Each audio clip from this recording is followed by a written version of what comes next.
अल्हम्दुलिल्लाहि रब्बिल आलमीन वस्सलातु वस्सलामु अला सय्यिदिल अंबिया'i वल मुरसलीन व अला आलिहि व सहबिहि अजमईन अम्मा बाद। मेरी गुजारिश होगी तमाम हजरात से खामोश हो जाएं। आज मेरी तबीयत ख़राब है लेकिन आपकी मोहब्बत में आया हूँ और 2 दिन से तबीयत नासाज चल रही है, सर में दर्द भी है, आवाज़ भी आप देख ही रहे हैं। तो आपकी खामोशी के ऊपर मेरी पैगाम रसानी मौकूफ़ है। फिर वही दलील तवक्कुफ़ आ गई। तो आर्ग्यूमेंट ऑफ कंटिजेंसी। कुछ मुंतशिर अफकार हैं, ख्यालात हैं जो मैं आप हजरात के सामने रखना चाहूँगा। हमारे अजीज़म मुफ्ती शमाइल अहमद अब्दुल्लाह ने चंद बातों की तरफ तवज्जो दिलाई है। सबसे पहली चीज़ ये है कि आपका अपने असातिज़ा से कितना ताल्लुक़ है और उनका आपके ऊपर कितना एतमाद है। कल जब डिबेट हुई तो डिबेट से तकरीबन 3-4 घंटे के बाद मेरे पास एक फ़ोन आया और ये फ़ोन था दारुल देवबंद के उस्ताज, मेरे मोहसिन उस्ताज हज़रत मौलाना मुजीबुल्लाह गोंडवी साहब का, दामत बरकातुहुम। वो मुझे बेटा बेटा कहकर मुखातिब करते हैं, हर एक को करते हैं, माशाअल्लाह उनका एक ख़ास अंदाज है। तो वो मुझे मुबारकबाद देने लगे। मैंने कहा हज़रत आप जो कुछ भी देख रहे हैं इसका मुकम्मल क्रेडिट आपको जाता है। वो कहने लगे कि कैसे? मैंने कहा इसलिए कि शरअ अक़ाइद मैंने आपसे पढ़ी और ये हकीकत है। आपने अक्सर मुझे सुना होगा कि जब भी मैं निसाब पे बात करता हूं तो शरअ अक़ाइद का एडवर्टाइज जरूर करता हूं। और शायद इमाम तफ्ताज़ानी रहिमहुल्लाह को उस वक्त ये अंदाजा न होगा कि 1000 साल के बाद कोई शख्स इस किताब के ताल्लुक से इतनी गुफ्तगू कर रहा होगा कि मुफ्ती तारिक मसूद साहब के पॉडकास्ट से लेकर यहां तक हर मौके पर शरअ अक़ाइद। मुफ्ती शमाइल साहब ने डिबेट में जो दलाइल दिए हैं, मुफ्ती शमाइल साहब ने शरअ अक़ाइद नहीं पढ़ी लेकिन दलाइल सारे वही के थे। ये इसलिए आपको बता रहा हूं कि असबाब के दर्जे में चीजें आपके पास मुहैया है। मैंने आज ही किसी से कहा कि हजरत नानोतवी रहिमहुल्लाह ने दलील तवक्कुफ को, और ये जो आर्ग्यूमेंट ऑफ कंटिजेंसी कल से बहुत मशहूर हुआ है, किसी को इसकी तवक्को नहीं थी कि कॉन्स्टिट्यूशन क्लब में कभी बुतलाने तसलसल किया जाएगा और बुरहान तत्वीक दी जाएगी। ये सारे के सारे दलाइल आप अगर हफ्तुम में पढ़ते हैं और शरअ अक़ाइद आपने पढ़ी है तो आपको मालूम होने चाहिए। लेकिन हमने वो दौर भी देखा है कि जब इन दलाइल को, बल्कि आप तो उस दौर से गुजर रहे हैं कि जबकि इन दलाइल को इसलिए पढ़ा जाता है कि इम्तिहान में नंबर अच्छे आले हैं। और मुझे अफसोस के साथ कहना पड़ता है कि बहुत से मदारिस में, दारुल देवबंद की बात नहीं है, बहुत से मदारिस में मैंने ये सुना है कि असातिज़ा खुद ये कह देते हैं कि भाई किताब बहुत मुश्किल है, अब इम्तिहान भी आ रहा है, चलो भाई वर्क गर्दानी कर लो। तो अगर कल हमने एक ऐसी डिबेट में के सामने एक मुल्हिद था, मुल्हिदों का बहुत बड़ा चेहरा था और ऑडियंस में जेएनयू के प्रोफेसर्स और कहां के लोग ये सब मौजूद थे और वहां दलील तवक्कुफ के, जिसको हजरत नानोतवी रहिमहुल्लाह ने तकरीर दिलपजीर में लिख दिया, यानी आर्ग्यूमेंट ऑफ कंटिजेंसी, वो मुफ्ती शमाइल साहब पेश कर रहे थे और बुतलाने तसलसल वो मुफ्ती शमाइल साहब पेश कर रहे थे। ये तसव्वुर नहीं था चंद साल पहले तक कि ये मबाहिस इस लेवल के ऊपर डिस्कस किए जाएंगे। लेकिन अल्हम्दुलिल्लाह ये हमारे मदारिस का जो निसाब है ये इतना मजबूत है कि सिर्फ इसको लिसाने कौम चाहिए। अगर लिसाने कौम आपके पास आ जाए तो पैगाम के अंदर किसी तब्दीली की कोई जरूरत नहीं है। तो सबसे पहली बात तो यह है कि असातिज़ा का एतमाद। इस मौके पर एक बात मुझे याद आई और मैं तहदीस नेमत के तौर पर कहना चाहूंगा। मैं एक मरतबा हजरत मुफ्ती सईद पालनपुरी रहिमहुल्लाह की खिदमत में हाजिर था।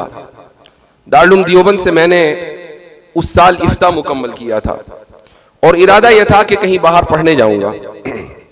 तो मैं हजरत के पास वैसे ही मशवरे के लिए पहुंच गया और मैंने हजरत से कहा कि हजरत मैं जामे अजहर पढ़ने जाना चाहता हूं और आपका मशवरा क्या है। तो हजरत का एक खास अंदाज था, उन्होंने कहा जाओ। तो मैंने कहा कि हजरत मैंने सुना है कि वहां अकायद खराब हो जाते हैं। तो हजरत ने कहा कि हमें तुम्हारे ताल्लुक से फिक्र नहीं है, तुम्हारा अकीदा खराब होगा तो हम सही कर देंगे। यह हजरत का एतमाद था एक शागिर्द के ऊपर। मैं जब जब उस वाकये को सोचता हूं तो रोंगटे खड़े हो जाते हैं। और ये वो बात है कि मुझे अपने रास्ते से हटने नहीं देती, क्योंकि मेरे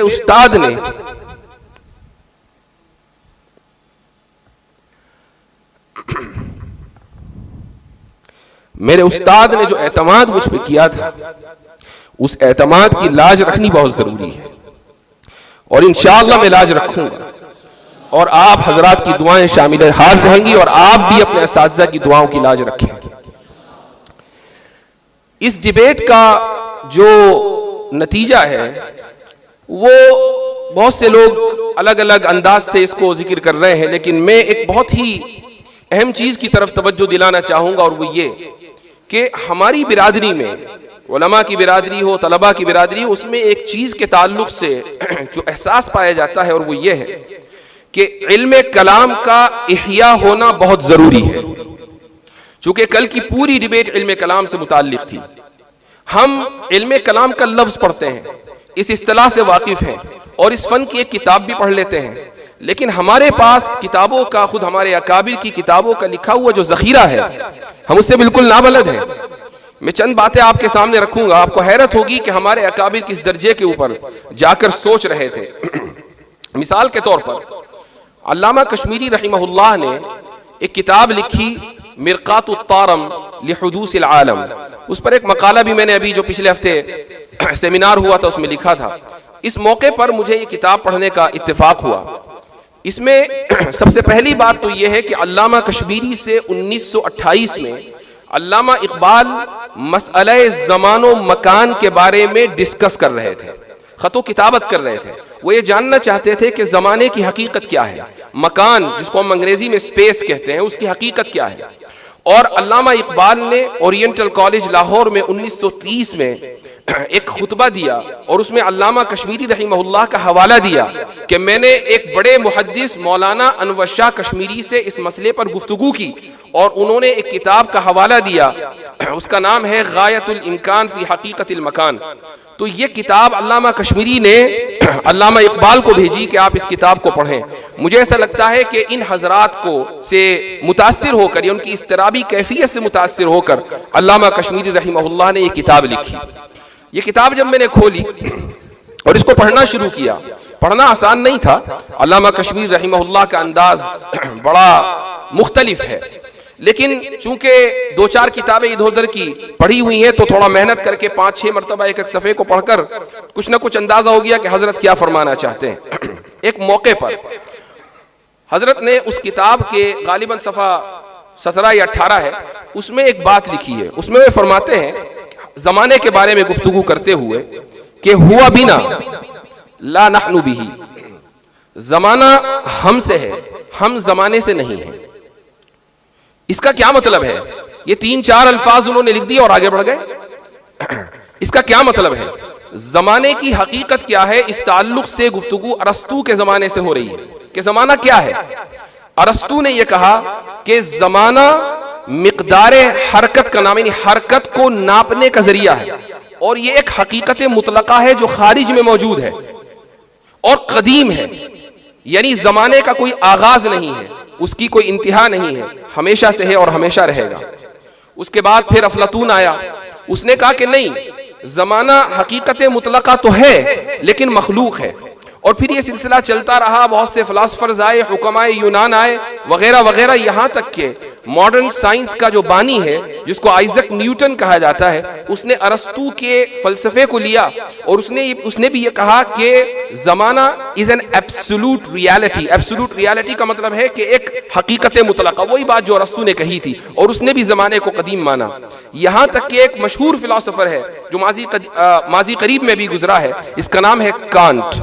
कांट ने यह कहा कि जमाना दरअसल मौजूद ज़हनी है, ये हमारी जहन की साख्त का नतीजा है। क्या मतलब? यानी जमाना हमारे जहन की साख्त का नतीजा इसलिए है ताकि हम अपने तजुर्बात को मुरत्तब कर सकें, वरना हम कभी भी अपने तजुर्बात से इस्तिफादा हासिल नहीं कर पाएंगे अगर जमाना नहीं होगा। जमाना खारिज में मौजूद नहीं है। अल्लामा कश्मीरी रहमहुल्लाह इन तमाम मबाहिस से वाकिफ थे।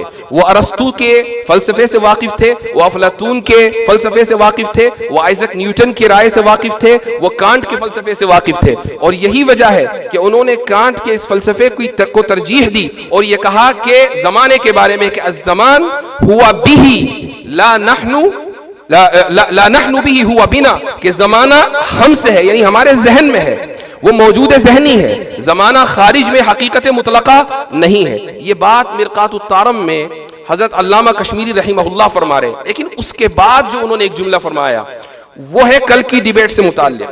हजरत फरमाते हैं कि वइज़न ला माना लिइल्ज़ामी तअत्तुलिल फ़ैज़ व नहविही। अब क्या मतलब है इसका? इबारत बज़ाहिर जिन्नाती है, लेकिन इसके पीछे वसी मफ़ाहीम छुपे हुए हैं। कल जावेद अख्तर ने अपनी बारी में जब वो डिबेट कर रहे थे तो उन्होंने एक बात कही। उन्होंने ये कहा कि भाई खुदा अगर हमेशा से है तो वो कायनात बनाने से पहले क्या कर रहा था? ये सवाल आया था। अब इसका जवाब कहीं और नहीं है, खुद अल्लामा कश्मीरी ने इन 3 अल्फाज में दे दिया। इज़न ला माना लिइल्ज़ामी तअत्तुलिल फ़ैज़ व नहविही। क्या मतलब है इसका? इसका मतलब यह है कि अगर जमाना हमसे है, जमाना खारिज में हकीकत मुतलका नहीं है, तो फिर यह एतराज ही लाजिम नहीं आता कि जमाने से पहले खुदा क्या कर रहा था, चूंकि जमाना तो खारिज में ही नहीं। अब ये बात 3-4 अल्फाज में हजरत अल्लामा कश्मीरी रहमहुल्लाह ने अपनी किताब के अंदर लिख दी है। लेकिन ये हमारी कमी है कि हम इन मबाहिस से वाकिफ नहीं हैं, हम इन किताबों से वाकिफ नहीं हैं। तो जब मैं यहाँ तलबा अजीज से मुखातिब होता हूँ, और ऐसा कई मरतबा हुआ, तो मेरी कोशिश ये रहती है कि मैं इल्म कलाम के इहिया के ताल्लुक से तलबा की तवज्जो मबजूल कराऊँ, असातिज़ा की तवज्जो मबजूल कराऊँ। ये वो किताबें हैं कि जिनको सबकन दरसन हमें पढ़ने की ज़रूरत है। अगर ये किताबें हम पढ़ेंगे तो दुनिया के किसी भी फोरम पर जाकर हम गुफ्तगू कर सकते हैं, डिबेट कर सकते हैं, मुकालमा कर सकते हैं। ज़रूरी यह है कि आप अपने असलाफ की तुरास से जुड़ें और उनकी लिखी हुई किताबों और उनकी छोड़ी हुई तहरीरात से आप इस्तिफादा करें, तब जाकर यह मुमकिन होगा कि आप इन फोरम्स पर जाकर गुफ्तगू कर सकेंगे। एक और बात कल की डिबेट में आई थी, और वो ये थी कि जब वैसे आम तौर से सवाल जवाब होता है और खुसूसन जब इतना टेंस्ड माहौल हो, आपको इसका अंदाजा नहीं है, जो कि हम उस कमरे में मौजूद थे जहां 200 अफराद थे और माहौल बड़ा टेंस था। अभी मुफ्ती शमाइल साहब अपनी बात कर रहे थे, अब ये था कि भाई अब जावेद अख्तर क्या कहेंगे। वो जावेद अख्तर ने अपनी बात कही, मेरे जहन में ये चल रहा था कि मुफ्ती शमाइल कैसे इसका जवाब देंगे, और टेंस माहौल, हर एक आदमी उससे मुतासिर था। अब सवाल जवाब का सेशन शुरू हुआ तो बात जेनोसाइड के ऊपर आ गई, गजा में जो हालात चल रहे हैं, कि भाई अल्लाह ताला अगर आदिल है और उसकी सिफत आदिल है तो फिर आखिर वो जुल्म को रवा रखे हुए क्यों है, वो मुदाखलत करके उस जुल्म को क्यों नहीं रोक देता। ये बात वहां आई और मुफ्ती शमाइल साहब ने जो जवाब दिया वही हकीकी जवाब है। जवाब ये था कि अल्लाह ताला अल हकीम है, वो अल अलीम है, यानी उसकी हिकमत अनलिमिटेड, इन्फिनिट, यानी गैर महदूद है, और उसका इल्म गैर महदूद है। अगर आप उसके एक एक फ़िल, जो खुद अफ़आल उसके गैर महदूद है, एक एक फ़िल की हिकमत को जानने का मुतालबा करें तो आप खुद अपने आप को अल अलीम बनाना चाहते हैं, जो मुमकिन नहीं है। क्योंकि अगर आपके जहन में तमाम की तमाम गैर महदूद हिकमतें आ जाएं तो इल्म गैर महदूद हो जाएगा और फिर आप भी अल हकीम होंगे और आप भी अल अलीम होंगे, और ये मुमकिन नहीं है। तो इसलिए अल्लाह ताला की हर हिकमत को जानना मुमकिन नहीं है। तो अल्लाह की कोई ना कोई हिकमत होगी कि बच्चे मरते हैं, औरतों का रेप होता है और नुकसान होता है, ज़लज़ले आते हैं और तूफान आते हैं और तरह तरह की आफात बलियात और मसाइब आते हैं। ये अल्लाह ताला की इसमें हिकमतें हैं। लेकिन यहां पर एक बात का और इजाफा मैं करना चाहूंगा। हज़रत शाह साहब रहमहुल्लाह ने हुज्जतुल्लाहिल बालिगा में शुरू में एक मबहस जिक्र किया है, और यह है हुस्न और कुब्ह का। बिल्कुल शुरू में यह मबहस आता है। उसमें अशाइरा का जो उन्होंने नजरिया पेश किया है वो ये है कि अशाइरा के नजदीक हुस्न और कुब्ह नकली है, अक्ली नहीं है। क्या मतलब? इसका मतलब यह है कि अल्लाह ने जिस काम को हसन करार दिया, जिसका हुक्म दिया वो हसन है, और अल्लाह ने जिस काम से रोका वो कबीह है, और अल्लाह के किसी भी फ़िल में और किसी भी काम में कुब्ह मुमकिन नहीं है। ये अशायरा का नुक्ता नजर है। अब इस नुक्ता नजर को इस सवाल के ऊपर फिट करें, जब अल्लाह का कोई भी काम कबीह नहीं है, उसका हर काम हसन है, और मालिकुल मुल्क है, वो अपनी मिल्कियत में जिस तरीके से चाहे तसर्रुफ करे। आप लिबरल्स को ये कहें कि भाई तुम औरतों को अबॉर्शन की इजाजत देते हो, क्यों? वो ये कहते हो कि भाई मेरा जिस्म मेरी मर्जी का उसूल है ना, ये उस औरत का जिस्म है, उसकी मर्जी है, वो चाहे इसकाते हमल कराए या इसकाते हमल ना कराए, तुम उसको मुकम्मल तसर्रुफ का इख्तियार देते हो, यहां तक के पेट में पलने वाले बच्चे की जान लेने का इख्तियार देते हो। ये इख्तियार तुम खुदा को क्यों नहीं देते? क्या ये उसकी मिल्कियत नहीं है? क्या हम उसके ममलूक नहीं है? क्या ये दुनिया उसके तसर्रुफ में नहीं है? साहिब तसर्रुफ और साहिब मिल्क अपनी मिल्कियत में जिस तरीके से चाहे तसर्रुफ करे वो हसन ही हसन होगा।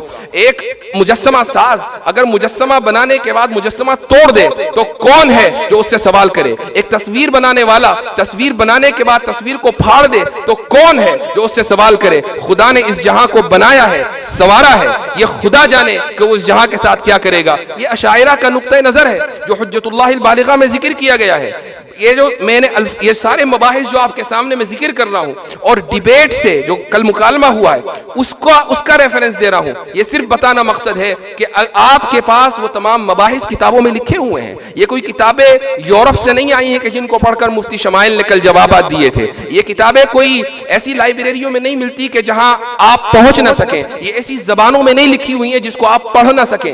ये आप ही की जबान में लिखी हुई है, आप ही की बड़ों की लिखी हुई है, आप ही के यहाँ दस्तयाब है और बहुत सौ के यहाँ अलमारी में रखी हुई भी है।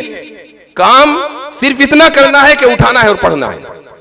तो मेरे भाइयों दोस्तों, मेरा सिर्फ यही पैगाम है कि अपने आप को आप अपने अकाबिर के मनहज से और उनकी तुरास से जोड़ें और इंशाअल्लाह आप देखेंगे कि आप में का हर एक शख्स मुफ्ती शमाइल होगा। आप में का हर एक शख्स उस मर्तबे पर फाइज होगा कि जहां अल्लाह सुब्हानहू व तआला आपसे इहक़ाक़ हक़ और इब्ताल बातिल का काम लेगा। मुफ्ती शमाइल साहब ने आखिर में एक बात जिक्र की और बड़ी अच्छी जिक्र की, और वो ये कि तरह तरह का तासुब मुख्तलिफ जगहों पर पाया जाता है। एक नई किस्म का तासुब है इदारा जाती तासुब। मुफ्ती शमाइल अगर ना भी कहते तो मैं ये बात जरूर कहता हूं कि कल के बोसे ने इस तासुब की दीवार को खत्म कर दिया था। ये हकीकत है कि आज अगर एक नदवी फाजिल का दियोबंद के तलबा इस्तिकबाल कर रहे हैं तो अगर तासुब किसी के जहन में होता तो ये इस्तिकबाल ना हो रहा होता। मुफ्ती शमाइल साहब आज के दिन के हीरो हैं और नदवे से पहले दियोबंद आए हैं और उसके बाद इंशाअल्लाह नदवे जाएंगे और मैं भी इंशाअल्लाह शायद जाऊं, अभी तय नहीं है, अब वो खबर पहुंच जाएगी वहां। वो मुंह से निकल गया, वापस लेता हूं, रुजू करता हूं। एक और बात मैं बता दूं कि आज से कोई तकरीबन 1.5-2 साल पहले मेरी ये कोशिश हुई कि जावेद अख्तर को डिबेट पर बुलाया जाए और बीच में कुछ लोग थे तो उन्होंने जावेद अख्तर से राब्ता भी किया और जावेद अख्तर ने हामी भर ली कि हाँ भाई डिबेट करेंगे, और ये भी कह दिया कि मैं मुफ्ती साहब के चैनल पर ही आ जाऊंगा, मेरा अपना कोई चैनल नहीं है। मुझे बड़ी हैरत हुई कि भाई बहुत ज्यादा वुसअत ज़र्फी रखते हैं और इसमें कोई शक नहीं है। हमारी उनसे जाती तौर पर भी मुलाकात हुई है। मैं अभी जो हजरत वाला फरमा रहे थे कि उनके लिए दुआ करनी चाहिए, उनकी हिदायत के लिए दुआ करनी चाहिए, ये बहुत अहम बात थी, तो उन्होंने उसको कबूल कर लिया। लेकिन फिर किसी मन चले ने उवैस इकबाल वाली वीडियो उनको दिखा दी और उन्होंने कहा कि भाई मैं इनसे डिबेट नहीं करूंगा इसलिए कि ये तो बोलने ही नहीं देते। फिर बात खत्म हो गई। फिर उन्होंने कहा कि मैं शिकागो आ रहा हूं, वहां ही मुफ्ती साहब रहते तो वहीं बात कर लेंगे। वो आए लेकिन कोई ऐसी सूरत हाल नहीं बन पाई और गुफ्तगू उनसे नहीं हुई। जब हम परसों उनसे मिले, डिबेट से एक दिन पहले मैं और मुफ्ती शमाइल साहब उनसे मिले, उनकी टीम से 2-3 लोग और थे, तो वो मुझे देखकर कहने लगे कि मैंने आपकी वो उवैस इकबाल वाली वीडियो देखी है, आपने बहुत ही संजीदगी से कलाम किया है और आपने मुकम्मल मौका दिया है सामने वाले को बोलने का। तो मेरे जहन में आया कि अभी 1.5 साल पहले आपने ये कहकर मुनाजरे से पीछा छुड़ाया था कि मैं बोलने नहीं देता, और अभी वो वही वीडियो आप उसकी तारीफ कर रहे हैं माशाअल्लाह। लेकिन चूंकि हर चीज का एक वक्त मुकर्रर होता है, उसके लिए रिजाल मुतय्यन होते हैं, उसके लिए अफराद मुतय्यन होते हैं। इस काम के लिए अल्लाह ताला ने मुझे नहीं, मुफ्ती शमाइल साहब को चुना था। अल्लाह ताला ने इस काम के लिए मुफ्ती शमाइल साहब को तौफीक दी थी, उनके लिए तौफीक लिखी गई थी। इसलिए मैं चाहे जितना भी जोर लगा लेता, ये काम होने वाला नहीं था। हाँ, इतना जरूर है, और मैं तहदीस नेमत के तौर पर ये कहूंगा, और मैंने मुफ्ती साहब से भी ये कहा कि भाई मैं सिर्फ ये चाहता हूं कि इस पूरे काम में थोड़ा सा हिस्सा मेरा हो जाए। सिर्फ इसी नियत से मैं आपके साथ लगा हुआ हूं, और जो कुछ भी तैयारी हो रही है उसमें मशवरे में शामिल हूं। बाकी इनकी अपनी मेहनत है, और ये इनकी तवाज़ो और इंकिसारी है कि इन्होंने सारा क्रेडिट अपने असातिज़ा को दिया और उनमें मुझे भी शामिल कर लिया। फ़जज़ाहुल्लाहु अहसनल जज़ा। आखिर में मैं सिर्फ यही कहूँगा कि अपने अकाबिर की तुरास को पकड़े रखें, अपने अकाबिर की किताबों को पढ़ें। कांट से ज्यादा हजरत थानवी रहमतुल्लाहि अलैह का फलसफा है।